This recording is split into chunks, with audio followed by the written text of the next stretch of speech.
This is the Dallas Morning News. Presented by the Salvation Army. As the pandemic continues, families are facing fears of homelessness. But when you give to the Salvation Army, you keep hope marching on. Ask your smart speaker to make a donation to the Salvation Army or go to salvationarmyusa.org.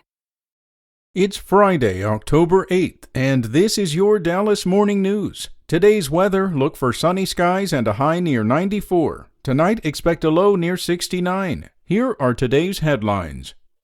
The suspect in the Arlington school shooting posted bond and was released from the Tarrant County Jail. At the same time, his family wrote Thursday online that he'd been threatened, beaten, and harassed since the beginning of the school year. The Facebook post said school authorities had done nothing about the bullying.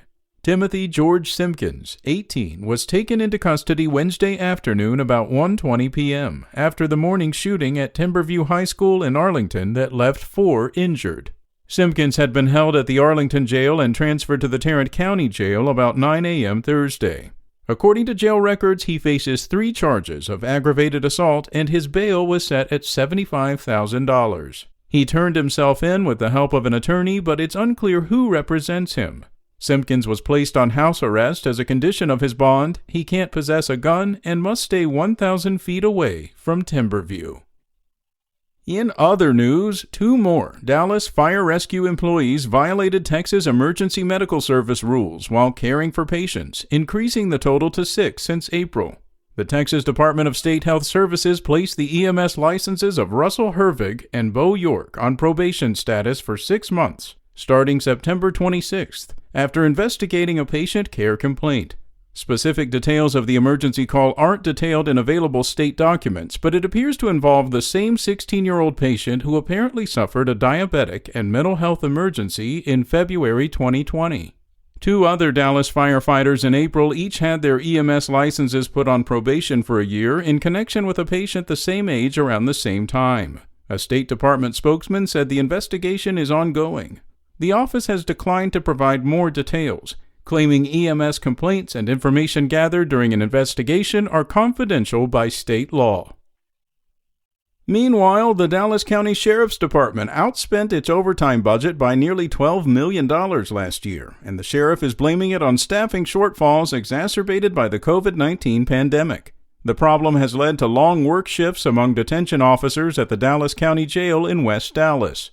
Although the department hopes to hire employees for existing vacancies, mandatory overtime may continue into the new fiscal year that started October 1st, especially if the jail population remains the same or keeps growing. Nearly 6,000 inmates were jailed Monday, which is 80% of its total capacity. County commissioners approved a new $1.6 billion budget last week, including $195 million for the Sheriff's Department. That's up from $182 million set aside last year, although Commissioner John Wiley Price said the department had actually spent $190 million. In a prepared statement this week, Sheriff Marion Brown said that the department is continuing to hire to fill unexpected vacancies, but that overtime must be used until staffing levels are back to normal. And a federal judge blocked a new Texas law that banned abortions after 6 weeks and allowed private citizens to file lawsuits against anyone who facilitated the procedure, and both sides were quick to claim victory. The preliminary injunction forbids state court judges and clerks from accepting suits under the new law, commonly known as Senate Bill 8, which went into effect September 1st. The Biden administration's Department of Justice had asked for the injunction as part of a lawsuit filed against the state last month.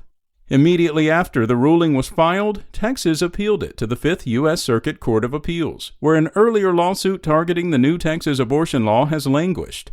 In spite of the long legal process ahead, abortion rights supporters lauded the ruling as an important step. Congressional Democrats embraced the legal development as a vindication of warnings that Texas Republicans tried to subvert the Constitution. Thanks for listening. For more on today's stories and for the latest breaking news, visit dallasnews.com. And don't forget to check out the Dallas Morning News Rewards program for our virtual events. For more info on upcoming events, please visit rewards.dallasnews.com. Enjoy your day. Spoken Layer.